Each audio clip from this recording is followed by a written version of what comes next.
You know, um, whenever you think about what it actually takes to reach a state of spiritual enlightenment, I feel like for most of us, the image that immediately comes to mind is just incredibly austere. Oh, absolutely. It's fundamentally framed around endurance. Right, like you picture someone climbing a freezing mountain or sitting in absolute silence for weeks, right, Mhm. enduring all this profound physical deprivation until a guru finally points a finger and says, there is the truth.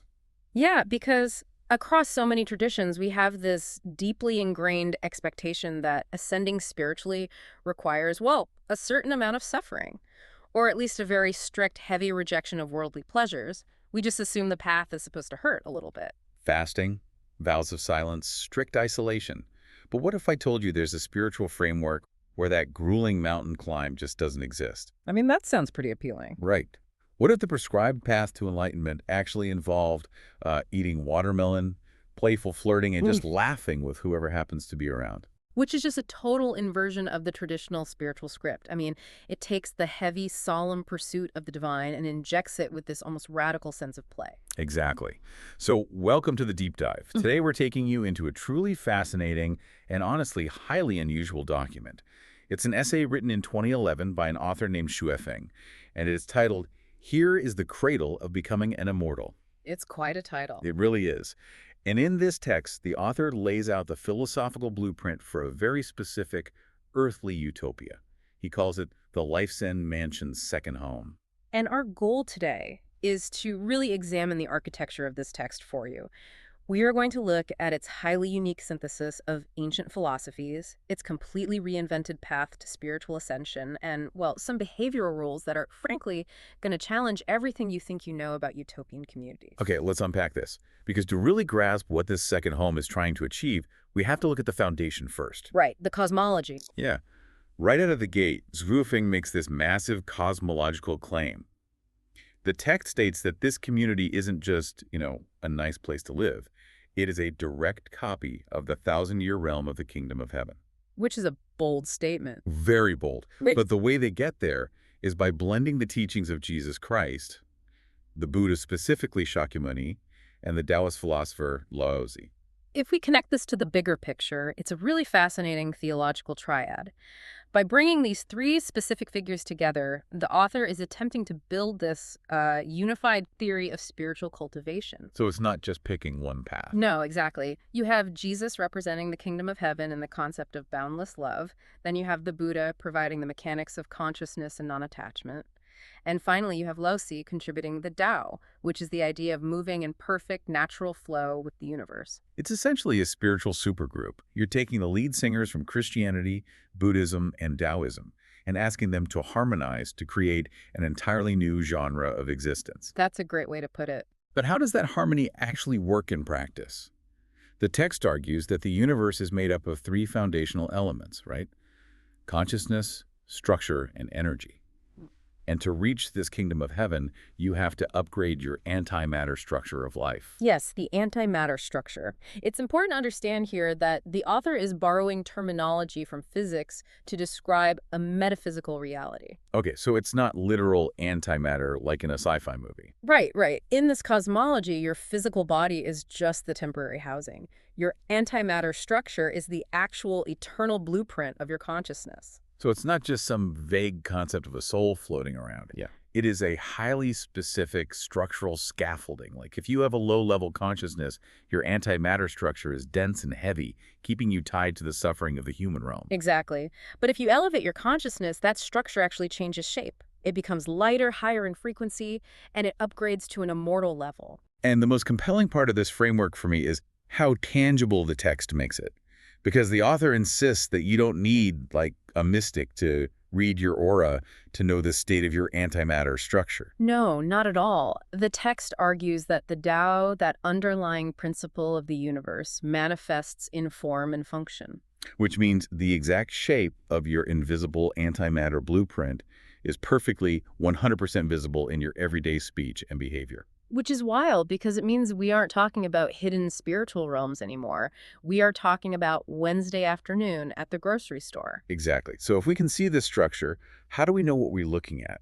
Well, the author provides this massive taxonomy. It's a detailed checklist to help you determine if the person standing in front of you is operating with a human structure or an immortal structure. And we should probably warn you, the description of the human state is so brutally accurate. Feels like a personal attack. It really paints a highly analytical and just deeply exhausting picture of the human condition. Exhausting is exactly the word.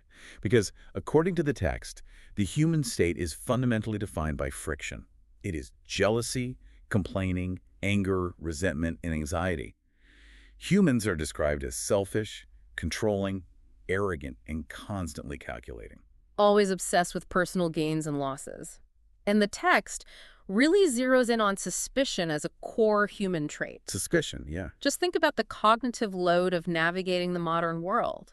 The author points out that humans are always trying to figure out other people's hidden motives. They obsess over the flaws of everyone around them. And they use their own, highly subjective personal values as the absolute universal standard to judge what is right or wrong, true or false. Right, and honestly, we've all been that person. Oh, for sure. You know that feeling when you're parsing a text message, trying to decode if someone is secretly mad at you? Or when you're lying awake at 2 a.m. agonizing over a minor social interaction from 3 years ago? Yes, that exact feeling. The text is saying that exhaustion literally is the human antimatter structure. It is heavy because you are constantly defending your ego. But then you look at the other side of the checklist. The text calls the immortals Kian, and their state of being is the absolute polar opposite. The immortal state is defined by a complete lack of that social friction. They are happy, free, truthful, and childlike. Childlike in a good way, right? Yeah, they simply don't care about personal gains, and they have zero interest in the shortcomings of others. They are characterized by this boundless, youthful vitality.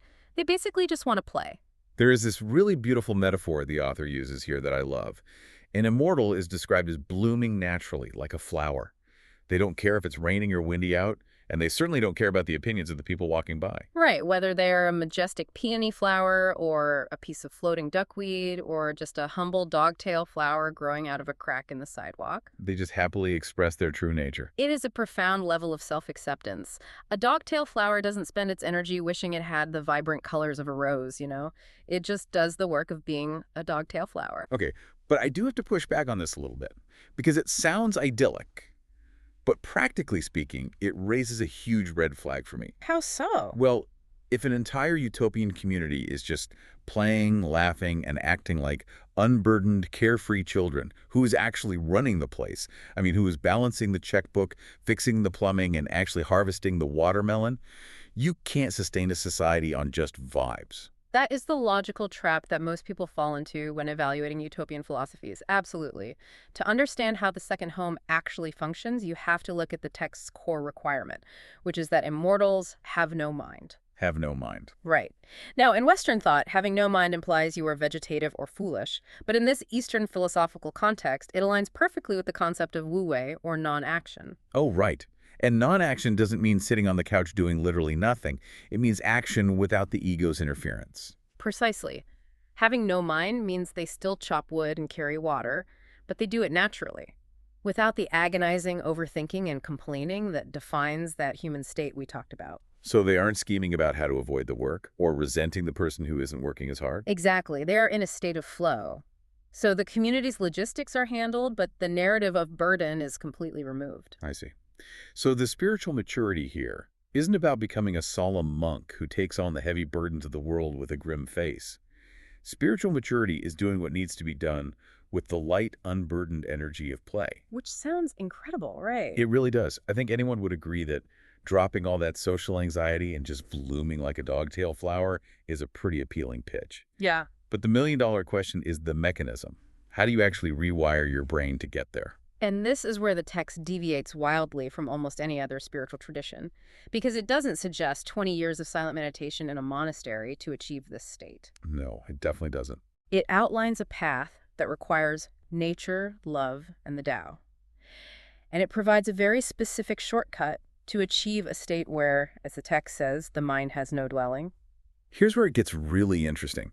When I first read the section of the text, I actually had to read it twice to make sure I was understanding it correctly, because the author explicitly states that talking about love, flirting, playing, laughing, and joking is the fastest, most effective shortcut to upgrading your antimatter structure and becoming an immortal. What's fascinating here is that it is undoubtedly the most provocative instruction in the entire essay. I mean, it takes the very things that traditional asceticism tells you to run away from, romance, desire, interpersonal entanglements, and it places them at the exact center of the spiritual curriculum. It completely flips the script. Yeah. Instead of sitting alone in a cave to detach from the messy world, you are instructed to jump headfirst into the absolute messiest, most volatile part of the human experience. Romantic flirting. Yes. And you have to try to stay completely unattached while doing it, but there is a massive structural catch to this shortcut. Yes, there is. The text mandates that this flirting and romantic play must be strictly non-exclusive. Right. Monogamy, in the context of the second home, is viewed as a direct impediment to enlightenment. The rules state that you must play with whoever is available, adapting to the flow of the situation naturally. The text literally describes the vibe as, you eat watermelon, I eat a pear, everyone gets what they want. It is a mandate for absolute fluidity. But why? Why make non-monogamy the linchpin of spiritual ascension? Well, if we look closely at the psychological mechanism the author is trying to exploit, it's actually a brilliant, albeit extreme, behavioral hack. The goal is to eradicate human jealousy. Going back to that human checklist. Exactly. Think back to that exhausting human checklist, the control, the suspicion, the anxiety over losing what is yours. The author correctly identifies that possessiveness is the heaviest anchor weighing down our consciousness. Because the moment you say, this person belongs to me, you introduce the fear of losing them. And fear breeds control, which breeds jealousy. Exactly. So the author's theory is that if no one belongs to anyone, the foundation for all those negative human traits instantly evaporates. You cannot be jealous if you fundamentally do not believe you possess the other person. That makes a lot of sense, actually. By engaging in non-exclusive romance, you are intentionally triggering the ego's desire to possess, but you are actively denying it that possession. You're basically stress testing your own enlightenment. The text says, feelings come, the mind reacts. Feelings go, the mind empties. That is the definition of the mind having no dwelling. You experience the profound joy and connection of the romance, but the second the interaction is over, you don't build a house there. You don't try to lock the door and keep it for tomorrow. And the author claims that by repeatedly practicing this highly disciplined form of non-attached play, you naturally shed the heavy, calculating habits of the human mind. The friction disappears, and your antimatter structure organically upgrades to the immortal frequency. You use the fire of human desire to burn away the human ego. Beautifully put, yes. Which is a staggering psychological tightrope to walk. Because mixing free love and spiritual authority usually results in a catastrophic cult documentary, right? So we have to ask, is this just a theoretical thought experiment from 2011? Or did people actually try to live this way? Well, according to Shuifeng, this wasn't just theory. The second home was a functioning physical reality. And the members of this utopian project have a very specific, affectionate title in the text. They are called the Zen Mansion Grasses. The Zen Mansion Grasses. And the essay claims that at the time of writing, dozens of these grasses had successfully made the transition. They had become immortals in their consciousness, having totally cleared out the weeds of jealousy and suspicion from their spiritual gardens. Right. And based on the progress of those dozens of individuals, the author actually establishes a timeline. He predicts a collective ascension into immortality for the entire community within a year or so. But this introduces the most glaring paradox of the entire text for me. The location requirement. Yes. Throughout this deep dive, we've been exploring a philosophy of absolute, boundless freedom. You are a dogtail flower, blooming wherever you are, completely untouched by the environment. You are free to play and flirt without the heavy restrictions of societal norms. But then the text drops a rigid, non-negotiable geographical requirement. Exactly. The final rule is that to achieve this immortal state, you must physically enter the second home. It creates a really fascinating friction. The text promises total liberation, but it strictly confines that liberation to a highly curated, exclusive ecosystem. You have to stand inside their specific walled garden to be free. But why the contradiction? Like, if I have perfected my consciousness and my mind has no dwelling, why can't I just be an immortal while working my accounting job in Chicago? The author's defense of this exclusivity really comes down to the concept of soil. The text argues that the outside world-standard human society operates on an inescapable matrix of possession, judgment, and calculating behavior. So the environment is the problem. Right. You cannot successfully practice non-attached flirting and carefree play in a regular office environment because the societal soil is toxic to that behavior. You will be judged, misunderstood, and ultimately crushed by the friction of normal human interactions. Ah, I get it.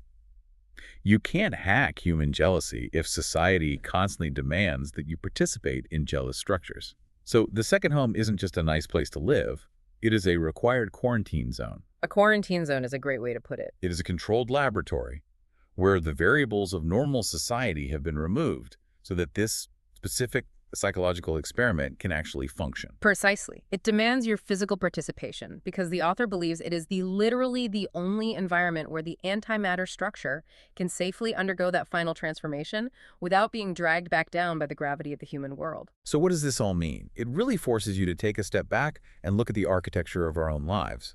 We started by examining a cosmology that merges Jesus, Buddha, and Laozi. We mapped out the exhausting reality of the human mind, the constant calculating, the suspicion, the heavy burden of the ego. And we explored this radical, highly provocative idea of using non-exclusive play and romance as a psychological hack to destroy jealousy and upgrade our spiritual blueprint. And I think the true value of unpacking a document like this, whether you view it as profound wisdom or a dangerous utopian fantasy, is how it acts as a mirror. It demands that we evaluate our own internal landscape. Absolutely. It makes you ask how much of your daily cognitive energy is genuinely wasted on that human checklist. How many hours a week do you spend calculating perceived slights, guarding your ego, or feeling anxious about possessing the things and people you love? Exactly. Because even if we never set foot in a curated utopian commune, there is undeniable utility in asking ourselves if we could integrate a bit of that no-mind philosophy. Could we practice letting our feelings come and go without clinging to them so fiercely? Could we allow ourselves to engage with our daily responsibilities with a lighter, more playful energy rather than a narrative of burden? Just giving ourselves permission to be the dogtail flower for a day, unbothered by the wind. It's a compelling thought. But as we wrap up this deep dive, there is one final lingering detail from Stufeng's essay that completely shifts the gravity of everything we've discussed. And I want to leave you with it to ponder. The detail about the ascended grasses. Yes, when the author talks about those dozens of Zen mansion grasses who have already cleared their spiritual gardens, the ones who have successfully hacked jealousy, achieved a state of no mind, become literal immortals in their consciousness, the text mentions that they are currently waiting around doing two specific things. The first is accumulating heavenly treasures to take with them. And the second thing they are doing is paying off debt. Paying off debts. It brings us all the way back to our very first thought about the nature of enlightenment. If you have done the impossible, if you have reached a state of pure, childlike perfection in a walled utopia where there is no jealousy, no attachment, and absolutely no rules holding you back, what kind of debts could an immortal possibly still owe? That is the million-dollar question, isn't it? It suggests that even in a state of absolute boundless freedom, the universe still keeps a ledger. A ledger we might never fully understand. Thank you so much for joining us on this deep dive. We'll catch you next time.